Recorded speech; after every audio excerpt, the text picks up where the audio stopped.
ॐ भूर्भुवः स्वः तत्सवितुर्वरेण्यं भर्गो देवस्य धीमहि धियो यो नः प्रचोदयात्।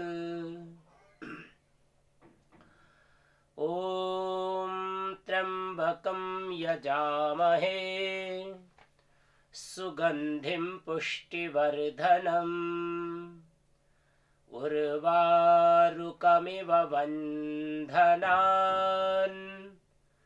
मृत्योर्मुक्षीयमामृतात्।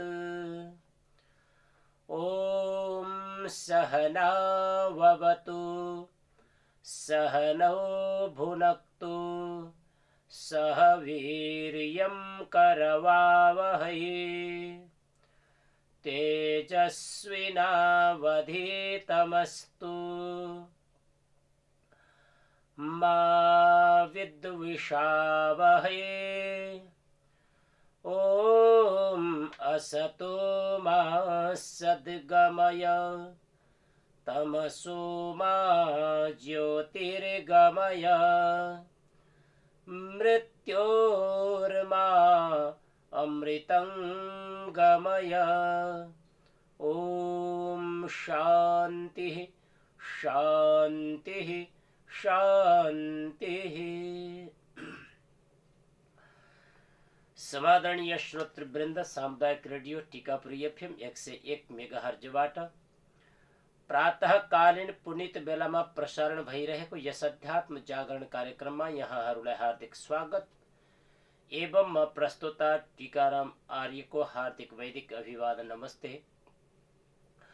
श्रोतृवृन्द, हरेक दिन यही समयमा प्रसारण हुने यस अध्यात्म जागरण कार्यक्रम अन्तर्गत प्रत्येक मंगलबार नेपाल आर्य समाज टीकापुरद्वारा वेद उपनिषद आदि वैदिक आर्ष ग्रन्थहरूमा वर्णित अध्यात्म विज्ञानको रहस्यमाथि चिन्तन हुँदै आएको छ,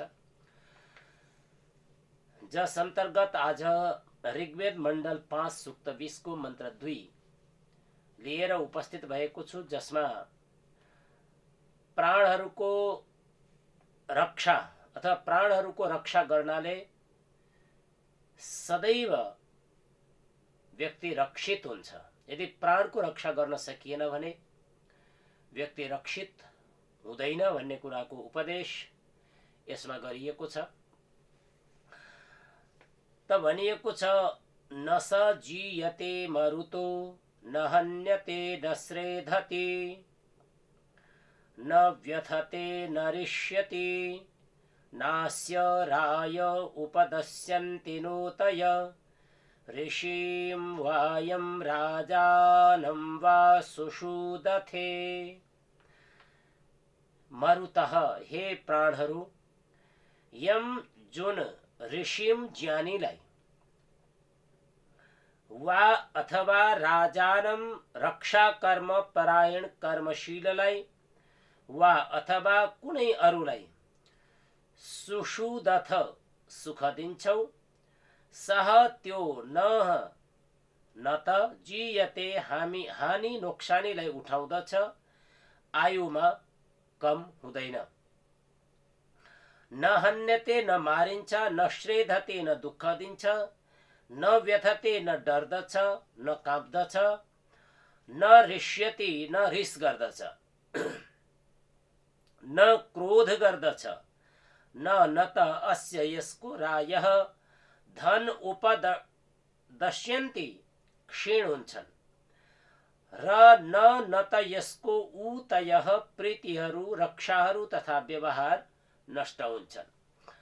त यसमा विशेष गरेर मरुतः यम ऋषिम, अब यहाँ तीनवटा कुरालाई चाहिँ सँगै जोड्न खोजिएको छ मन्त्रमा। मरुतः को अर्थ भयो प्राणहरू, जो हाम्रो शरीरमा निरन्तर हाम्रो सेवा गरिरहेका छन्। यदि प्राणले एक पललाई पनि एक मिनटलाई पनि यो शरीर छोडिदिने हो भने फेरि शरीर चाहिँ नष्ट भइहाल्छ, अर्थात् शरीर मुर्दा भइहाल्छ।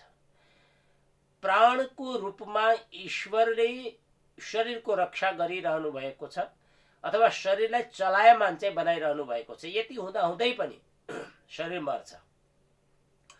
त यसको तात्पर्य के हो त भने हरेक चिजको निश्चित अवधि छ। जति पनि वस्तुहरू हामी बनाउँछौँ अथवा ईश्वरबाट जति वस्तुहरू बनेका छन् र मनुष्यहरूले जति वस्तुहरू बनाउँछ ती सबै चाहिँ उसको निश्चित अवधि हुन्छ र निश्चित अवधिमा ऊ सकिन्छ। र हाम्रो शरीरको अवस्था पनि यही हो। र हाम्रो शरीर नाशवान छ र केही समयका लागि जबसम्म उसको उपयोगिता छ तबसम्म त्यो शरीर चाहिँ संसारमा रहन्छ। जब उपयोगिता सकिन्छ त उपयोगिता सकिएपछि प्राणहरूले शरीरलाई छोडिदिन्छ। र यसो भनिरहँदा मन्त्रमा यी कुराहरू आइरहँदा मानिसहरूमा एउटा शङ्का उत्पन्न हुन सक्छ। त उपयोगिता र अनुपयोगिता, जब मानिसको शरीर जीर्ण हुन्छ, वृद्ध हुन्छ, बुढो हुन्छ, तब त वो अनुपयोगिता पनि हुन सक्छ। परन्तु जुन व्यक्ति जन्मेको केही समयमा, जुन व्यक्ति युवा अवस्थामा, जुन व्यक्ति तरुण अवस्थामा नै यो शरीर त्याग गरेर गइहाल्छ त त्यसको के अनुपयोगिता? त जब यी कुराहरू आउँछन् त हामी फेरि त्यो कर्मफल सिद्धान्तमा पुग्छौँ। र कर्म हामी त्यसकारणले गर्छौँ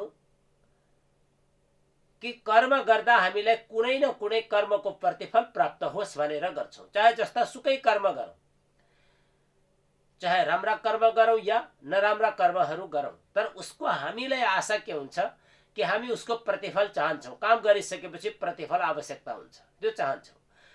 हामीलाई वेदादि सत्यशास्त्रहरू र गीताले समेत निष्काम कर्म गर्ने उपदेश दिइरहेको छ। जस्तो वृद्धका विषयमा, कसलाई वृद्ध भन्ने विषयमा गत सप्ताहको जुन मन्त्र थियो त्यहाँ निष्काम कर्मको वर्णन पनि त्यो मन्त्रमा गरिएको थियो। त निष्काम कर्म गर्नेहरू, जो निष्काम भावले कर्महरू गर्दछन्, उनीहरू कर्मको बन्धनबाट अलग हुन्छन् र निष्काम कर्मको फल पनि पाइन्छ र सकाम कर्मको फल पनि पाइन्छ। र निष्काम कर्महरू गर्दै जब हामी असल कर्महरू अगाडि गर्दै जान्छौँ, नराम्रा कर्महरू गर्दैनौँ, त्यसको फल अलग हुन्छ। जब हामी सकाम कर्महरू गर्छौँ, सकाम कर्म गर्दै जाँदा त्यसबाट प्राप्त हुने फल अलग किसिमको हुन्छ। फल चाहिँ दुईटैले प्रदान गर्दछ। त्यसैले ऋषिम शब्द प्राणको अर्थ त हाम्रो शरीरमा प्राणहरू छन्। प्राण 10 प्रकारका छन् हाम्रो शरीरमा। 5वटा स्थूल प्राण छन्, 5वटा सूक्ष्म प्राणहरू छन्। यी 5वटा प्राणले हाम्रो शरीरलाई सञ्चालन गरिरहेका छन् र यी 10वटा प्राणहरूले कुनै आन्तरिक रूपमा, कुनै बाह्य रूपमा, यद्यपि शरीरबाटै सबै प्राणहरू निस्किन्छन्, कुनै भित्रै काम गरिरहेका छन्, कुनै बाहिर पनि काम गरिरहेका छन्। त यी प्राणहरूले हाम्रो रक्षा, यो शरीरको रक्षा हर पल गरिरहेको छ। हामी सुत्छौँ, प्राण सुत्दैन, हाम्रो रक्षा गरेको छ।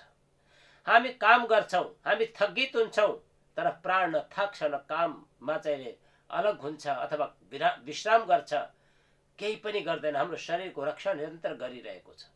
त्यसैले यो शरीरलाई सञ्चालन गर्नका लागि ऋषिको आवश्यकता छ। ऋषि शब्दको अर्थ हो ज्ञानी, जसले ज्ञान प्राप्त गरिसकेका छन्, जसलाई थाहा छ के हो, के सही के गलत हो भन्ने कुरा जसले थाहा पाइसकेका छन्, जसले सत्य र असत्यको खोजी गरिसकेका छन्, जसले सत्यलाई ग्रहण र असत्यलाई परित्याग गर्ने सामर्थ्य राख्दछन् र त्यस्तै प्रकारको जो उपदेश दिन्छन् तिनलाई ऋषि भनिन्छ। र ती ऋषि जो पनि हुन सक्छ, त्यो घरबार त्यागेको सन्यासी लिएको व्यक्ति मात्र ऋषि हुँदैन।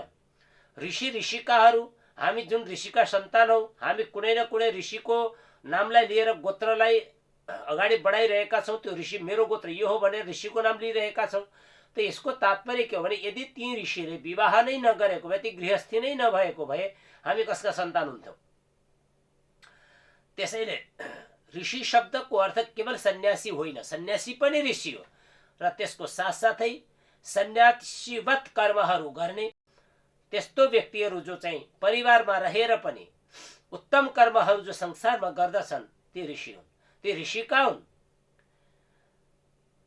विडम्बना हाम्रो समाजमा आज पनि यस्ता प्रकारका कुराहरू छन् जसले मानिसले सहजै रूपमा स्वीकार गर्दैन, अथवा एउटै कुरालाई, एउटै मानव समुदायलाई लिङ्गभेदकै कारण, समाजले छुट्याएको जातिभेदकै कारण कतिपय कुराहरूबाट वञ्चित गराउँछन् र आफूलाई सर्वश्रेष्ठ ठान्छन्, परन्तु उनमा सर्वश्रेष्ठताको कुनै लक्षण हुँदैन। र त्यस्ता प्रकारका व्यक्तिहरूबाट, त्यस्ता प्रकारका विचार भएका विचारकहरूबाट ऋषिको उदय हुँदैन। तिनीहरूबाट त जसलाई हामी राक्षस, जसलाई दानव आदि नामले पुकार्छौँ, अथवा सामान्य मनुष्य जसलाई जुन नामले हामी पुकार्दछौँ ती हुन सक्छन्, तर ऋषि बन्न सक्दैनन्। ऋषि बन्नका लागि त ऊ समदर्शी हुन आवश्यक छ। समदर्शीको अर्थ हो कुनै प्रकारको भेदभाव कसैमाथि गर्दैन। मनुष्यलाई त छोडिदिनुहोस्, मनुष्य त आफ्नै जातिको भइहाल्यो। मनुष्यतर जो जातिहरू छन् तिनीहरूमा पनि जसले भिन्नता देख्दैन, जसले तिनमा पनि समान किसिमले आत्मवत व्यवहार जब गर्दछ, आत्मवत दृष्टि जब राख्दछ र त्यो किसिमको आचरणमा जिउँदछ भने त्यही ऋषि हुन्छ, त्यही ऋषिका पनि हुन्छ। त्यसैले मनुष्यलाई अनेक प्रकारको भय लागिरहेको हुन्छ, अनेक प्रकारका डरहरूले सताइरहेका हुन्छ। कहिले मानिसलाई आयु घट्ने डर छ, कहिले मर्ने भय छ, कहिले कसैबाट प्रताडित हुने भय छ, कहिले कुनै रोग आदिबाट शरीरमा काँप छुट्न थाल्दछ, कहिले धननाशको भयले उसलाई सताइरहेको हुन्छ भने कहिले प्रीतिनाशको भीतिले उसलाई व्याकुल गर्दछ। वेदले भनेको छ यी सबै उपद्रवहरूबाट बच्न चाहन्छौ भने प्राणको शरणमा जाऊ। यदि प्राणहरूलाई आफ्नो त्राणमा लगाउन सक्यौ भने तिमीलाई कुनै प्रकारको भयले विह्वल गर्ने छैन, सताउने छैन। सबैले मान्दछन् कि प्राणको अभ्यासबाट आयु बढ्दछ, अतः जुन प्राणको साधना गर्नेछ अथवा जसले प्राणको साधना गर्नेछ त्यसको आयु बढ्नेछ, घट्ने छैन।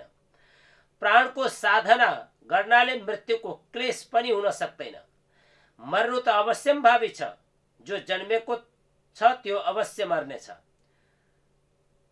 गीतामा भनिएको छ जातस्य हि ध्रुवो मृत्युः, उत्पन्न भएकाको मृत्यु निश्चित छ। र यसको पछाडिको अर्को पद पनि छ, मृत्यु जन्म ध्रुवस्य च पनि भनिएको छ, र जसको मरण छ त्यसको जन्म पनि छ। यो कुरालाई चाहिँ पुष्टि गीताले गरेको छ। किन्तु मरण समयमा प्राण निस्किनाले मुमुर्षुलाई जुन पीडा हुन्छ, प्राणाभ्यासी त्यसबाट बचिहाल्दछ। फरक यही हो। प्राणको रक्षा गर्ने अथवा प्राणको अभ्यास गर्ने, प्राणायाम गर्ने र प्राणायाम नगर्नेमा यही भिन्नता हुन्छ। जसले प्राणायाम गर्दछ, जसले प्राणलाई आफ्नो बसमा गरिसकेको छ उसको मृत्यु समय पनि सुखद हुन्छ। जसले प्राणलाई आफ्नो बसमा गर्न सकेको छैन, प्राणको जसले अभ्यास गरेको छैन, त्यो व्यक्तिलाई मृत्यु समयमा रोदन हुन्छ। यही भिन्नता छ। र मृत्युलाई सन्निहित देखेर त्यो तत्काल अनायास अथवा बिना प्रयास प्राणलाई बाहिर निकालिदिन्छ योगीले। प्राणानुष्ठानबाट जब उसलाई आत्मज्ञान हुन्छ र ऊ अनुभव गर्दछ कि सबैमा मेरो आत्माका समान नै आत्माको वास छ, ऊ अब भिन्नता देख्दैन, ऊ कुरा काट्दै हिँड्दैन, ऊ कसैका बारेमा गलत प्रचार गर्दैन, ऊ सत्यको खोजी गर्छ, सत्यको प्रकाश गर्छ। र यसको अर्थ यो पनि बुझ्नु पर्दछ कि यदि कहीं गलत छ भने गलत कुरालाई गलत भन्नु पनि ज्ञानीको काम हो, सन्यासीको काम हो, महर्षि ऋषिहरूको काम हो। गलतलाई गलत भनेन भने त फेरि अर्को जुन समुदाय छ, अर्को जुन पुस्ता छ त्यो अन्धकारमा फस्छ।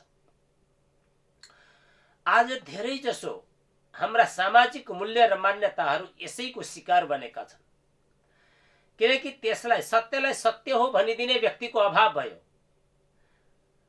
आफ्नो स्वार्थ र आफ्ना अनुकूलका कामहरूलाई नै सत्य ठानेर यही नै सत्य हो, यसैको माध्यमबाट नै हाम्रो कल्याण छ भन्ने किसिमको भ्रामक कुराहरूको प्रचार गरेर मानिसहरूलाई, जसले त्यसको बारेमा बुझ्न सकेन, जसले पढ्न सकेन, जो पढ्नै चाहँदैन, त्यस्ता व्यक्तिहरूमा त्यो भ्रम, त्यो अन्धविश्वास र त्यो अज्ञानता चाहिँ भरिएको छ।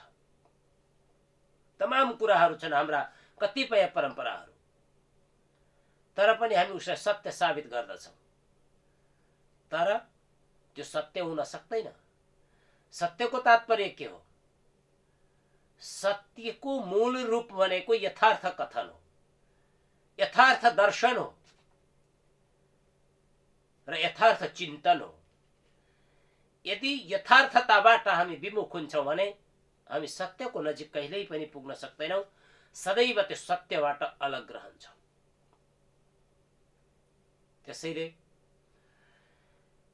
ती ऋषिहरू, ती ज्ञानीहरू जसले सत्यको उपदेश गर्दछन्, जुन सत्यको मार्गमा स्वयं हिँडेका छन् र अरूलाई हिँड्ने प्रयास गर्दछन्, त्यस्ता ऋषि ऋषिकाहरूबाट नै मानव समाजको कल्याण हुन सक्दछ र तिनीहरूको उपदेशबाट नै मनुष्यले आफ्ना प्राणहरूलाई आफ्नो नियन्त्रणमा राख्नका लागि प्राणाभ्यास गर्न सक्दछ। प्राणको अभ्यासबाट नै ऊ आफ्ना इन्द्रियहरूलाई, आफ्ना प्राणहरूलाई वशमा गर्न सक्दछ र त्यही व्यक्ति सबै प्राणीहरूलाई आत्मवत देख्न थाल्दछ, अरूले देख्न सक्दैन। र जब ऊ आत्माका बारेमा म भित्र जुन आत्मा छ त्यही आत्मा अरूमा पनि छ भन्ने भाव राख्दछ, त्यसपछि ऊ हिंसा र क्रोधबाट अलग भइहाल्दछ, हटिहाल्दछ। कसैको त्रुटिका कारण क्रोध उत्पन्न हुने गर्दछ।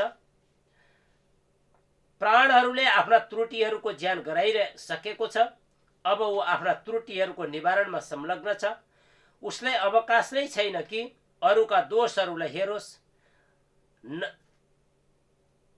न त ऊ अहिले पनि निर्दोषी छ, किन्तु स्वदोषदर्शी यो होइन कि परदोषदर्शी।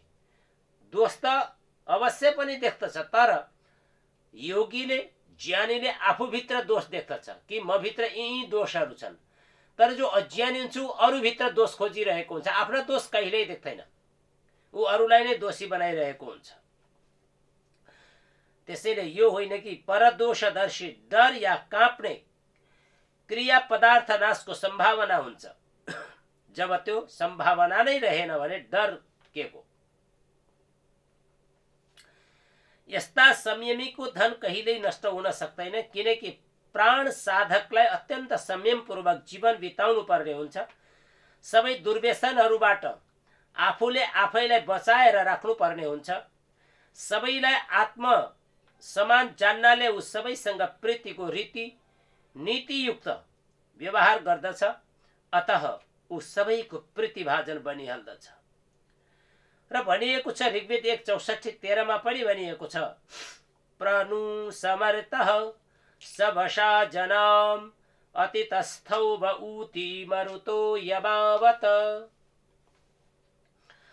हे मरुतहरू अर्थात प्राणहरू वास्तवमा त्यो मनुष्य बलका कारण जनसाधारण भन्दा माथि रहन्छ, जसको तपाईं आफ्नो प्रीतिद्वारा रक्षा गर्नुहुन्छ। प्राणमा ठुलो बल हुन्छ। भूमि जमिनबाट कोही अथवा कसैले भारी उठाउने गर्दछ, अथवा भारी उठाउने समयमा यदि उसले बीचमा श्वास बाहिर निकालिदियो, उसको श्वास बाहिर निस्कियो भने त्यो हातबाट खसिहाल्दछ, छुटिहाल्दछ, किनकि बलको आधार प्राण बाहिर गइहाल्यो। अतः बलका इच्छुकहरूले प्राणको साधनको अनुष्ठान अवश्य गर्नुपर्दछ भनेर चाहिँ विशेष किसिमले यो मन्त्रमा यो उपदेश गरिएको छ।